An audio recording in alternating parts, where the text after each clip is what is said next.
Hey guys, what's up? It's Samantha, and I am really rewinding it here, and we are going back to the second week of September for memory keeping.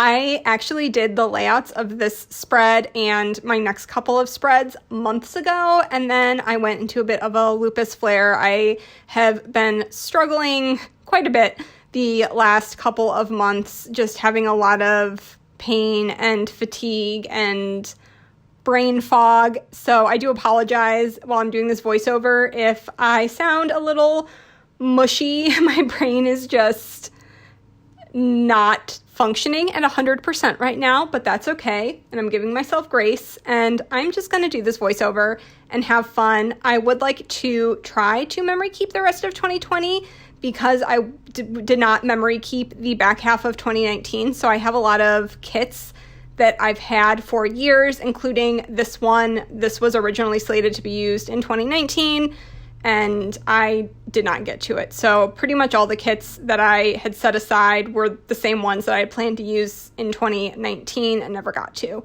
So this this kit was a really old Scribble Prints Co. mystery subscription kit, and I can't remember when it came out, but it's really pretty art by Kittenish Jess, and it came with these really pretty gold overlays, including a quote from Coco Chanel, so I thought it paired really nicely with this fashion book washi from Simply Gilded. Even though I think the Simply Gilded washi is rose gold foil, I decided to just use it anyways, since the pinks, the mauve-y tones in this kit would work with rose gold as well.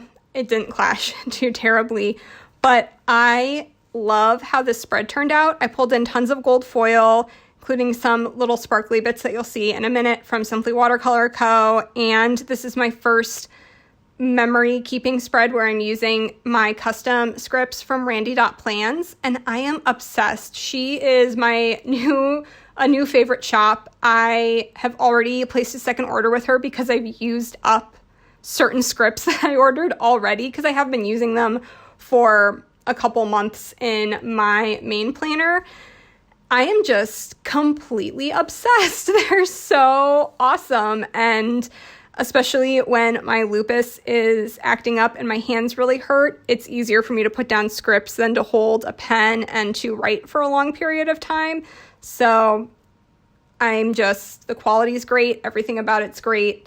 I am a new mega fan of Randy.Plans custom scripts. So as far as what happened this week, before I jump into the books that I read, got some water in our basement again. The sewers backed up a little bit again. Luckily, we have put in backflow valves that stopped 99% of the water, so we just had to kind of bleach a little bit of the floor around the drains once the water receded, and it was just annoying because we couldn't, flush toilets or run water or anything for a couple of hours. We had really bad storms all day Monday, which is when that happened, and it was more just annoying than anything else. If you've been with me for a while, I've been through the ringer with my basement, including a pretty substantial flood where we had quite a bit of damage a couple years ago. So I just get irrationally upset with anything involving my basement at this point after all of the stress that it's put me through, but this one ended up being okay. We only had to throw away like a carpet square that got some moisture on it, and that was the only thing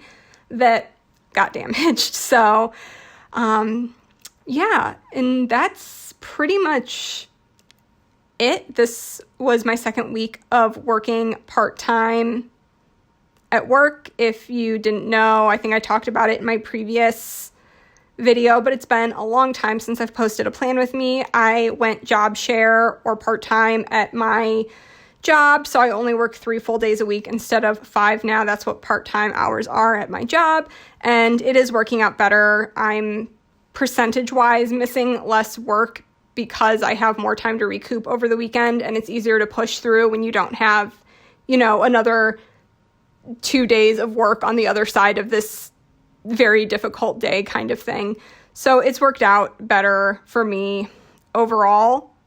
I feel like the back end of 2020 was pretty solid, and then I hit 2021 and things went downhill. I'm guessing it's a combination of stress and, other things. So I am just trying to get by, and I finally am, I kind of didn't even plan in my main planner where I plan for myself for a little bit, just because I wasn't feeling good and it was hard to sit for a long period of time. That's something that has been new. I've been having a lot of back pain and nerve pain, and it's been hard to sit upright when I'm flaring for a long period of time. I'm seeing my doctor about it, but it's just makes it hard to plan, or makes it uncomfortable to plan. It's less fun to plan when you're like, oh, I'm going to hurt really badly by the time I'm done, sitting at my desk for 45 minutes. So, but in terms of what I read this week, it's been a while since I read these books, but they're all books that I remember pretty well. So the first book is As the Shadow Rises by Katy Rose Poole, which I gave a 3.5 out of 5 stars to. I actually think I need to lower my rating on Goodreads. I think I ranked it as 4 stars, rated it, not ranked it. But this is the sequel to There Will Come a Darkness, which is a YA fantasy series that follows a group of teens who are all related in some way, shape, or form to a prophecy, the last prophecy that was made by this sort of religious group of prophets 100 years ago before all the prophets disappeared. And it is involving the end of the world, and they're all related in ways that might seem obvious or ways that are,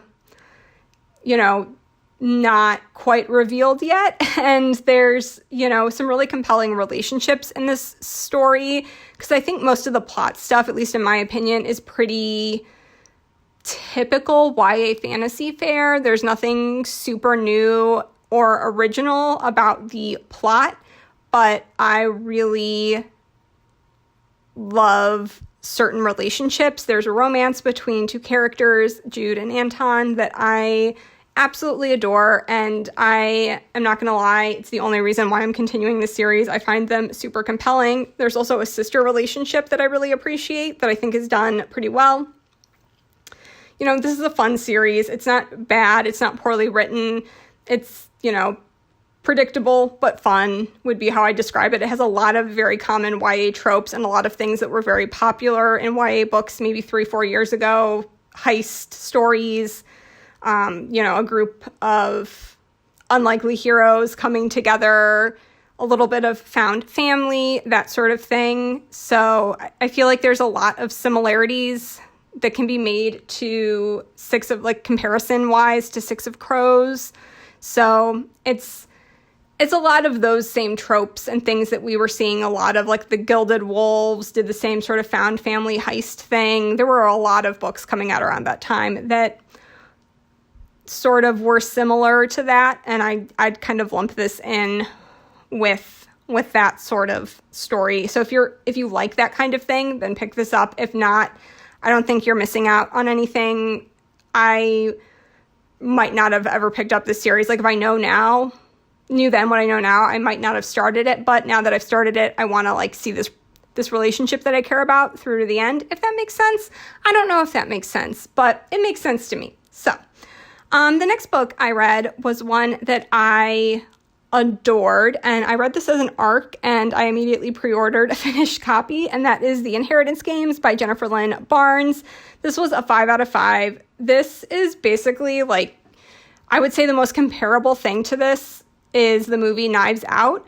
We follow a girl who is just trying to make it through high school. She is basically living out of her car. Her mom is in and out of the picture, I believe, and she sometimes lives with her older sister, but her older sister has a really abusive boyfriend, so whenever he's there, she won't stay at the apartment with this abusive guy there, so she is sleeping in her car.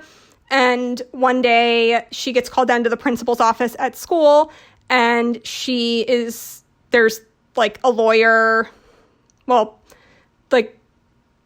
business law people there, because they are saying that she is named as the sole inheritor of this super rich guy in Texas's estate. And she like knows who he is because he's one of the wealthiest men in the world, but she does not know how she is in any way, shape, or form connected or related to this guy. And she ends up going down to Texas and finds out that this guy has disinherited his entire family, including his grandsons and his, children and in-laws, all disinherited. But she can only keep the inheritance if she lives with all of these people who have been disinherited in favor of her, if she can live in the same house as them for a year, which obviously creates a whole lot of drama, and there's a lot of sarcasm and wit and banter, and it's such a good time. It has some Westinghouse vibes too. The man who has passed away was a big fan of games and puzzles, and so all of the grandsons have different opinions. They're wondering if she's somehow related to them, if she's the last puzzle that their grandfather has left for him, if he is just like screwing them over because it's something he would have thought was funny. One of them thinks that she's a con woman who's trying to con them out. Like somehow she conned their grandfather into changing his will. And it's really fun. I feel like JLB does a really good job of these fish out of water, average or, less economically well-off girls and dropping them into rich people problems and finding a lot of wit and humor and sarcasm in those situations. And this is just so much fun from beginning to end. I had a blast reading this book, and it's like a romp, like a mystery puzzle romp, and I loved it. And it's different than kind of the typical murder mystery. The mystery is, how is she connected to this? What was the point? Like, what was going on? And the house has like lots of mazes and weird hidden doors and all kinds of fun, wonky stuff. So it was a grand old time. I highly recommend it. I loved the characters. I loved everything about this. It was just so much fun. And then the last book I read, I feel like I can't say anything about this book that hasn't already been said, but it was The House in the Cerulean Sea by TJ Klune, which was a 5 out of 5 stars. If you haven't heard about this book and you watch booktube videos or are, part of the like book community, follow bookish creators on Instagram or Twitter or whatever, I'm sure you've heard of this. It can basically be described as a warm hug in a book, which I think is why it was such a hit in 2020. We all needed a warm hug. So I would describe this book as whatever the opposite of grimdark is. This is a book that follows a man who works for a government bureaucracy agency that takes care of magical orphans, and they oversee magical orphanages and make sure that they're following like all the codes and regulations and all of that kind of stuff. And the main character, Linus, is, a good little worker bee, and he's very much a rule follower, and he doesn't let himself get attached to the children when he goes out and does visits at the orphanages. So the people on the board select him to go to this kind of secretive, most dangerous orphanage where all of the most dangerous children are, whether they're different species. There's the Antichrist. There's all, basically the most dangerous magical orphans live here. And he arrives, and he is terrified. He thinks this is going to be some risky mission. And instead, it just ends up being this, lovely house with lovely people. And the children are the things that they are, but they're also lovely and wonderful. And it deals with kind of prejudice and, assumptions and how hate hurts, and it's just such a lovely story. And Linus kind of learns to open himself up and make connections and, be more vulnerable himself. And there's a romance, a really sweet romance between Linus and the man who runs the orphanage, and it's got found family and Oh, it's just whimsical. It's an adult book, but it has a lot of that whimsy and magic that I technically traditionally think of as middle grade, that middle grade feeling, but in an adult book. And I loved it. It was such a good time. So if you're looking for a more upbeat, positive fantasy book, something that isn't so dark and heavy, I would highly recommend checking this one out if you haven't already. But I feel like everyone and their mother has already read this book. But if you haven't, it's worth the read. It's lovely. So that was everything that I read this week, and I am also just completely obsessed with how this spread came out. I feel like this was such a strong spread to come back with. I just love everything about this and how shiny it is, how foiled it is. I don't know. It's speaking to me. I'm normally not a pale pink and lots of gold foil girl, but this just works. I mean, look at that wiggle. It's so shiny. So thank you guys so much for watching. I hope you enjoyed this video, and I will talk to you in my next one. Bye, guys.